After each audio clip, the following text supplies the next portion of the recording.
J'ai dit oui. Il a glissé la bague à mon doigt, et j'ai cru que mon cœur allait exploser de bonheur. On était encore dans la cuisine, tout était flou autour de nous, et j'ai voulu me rapprocher pour l'embrasser. Mais en m'approchant, ce n'est pas son sourire qui m'a frappé. C'est l'odeur. Ce parfum si particulier, boisé et épicé, celui que porte mon patron et que je connais trop bien parce qu'il en met toujours trop avant chaque réunion. Je me suis figé, incapable de parler. Il a cru que j'étais submergé d'émotions, alors que j'essayais juste de comprendre ce qui se passait. Pourquoi mon copain portait-il la même fragrance que mon patron, alors qu'il déteste les parfums trop masculins? J'ai posé la question, le plus naturellement possible, et il a détourné les yeux en marmonnant qu'il avait essayé un échantillon trouvé dans la salle de bain. Je n'ai rien dit, mais à cet instant, tout a basculé dans ma tête.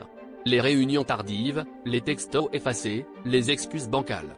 J'ai repensé à ce jour où je les avais croisés ensemble dans le hall de mon immeuble, l'air gêné, prétextant une coïncidence.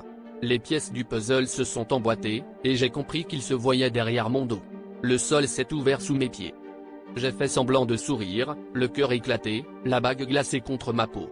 Le plus fou, c'est que j'ai ressenti un soulagement étrange, presque du plaisir à mettre enfin un mot sur ce malaise que je traîne depuis des mois.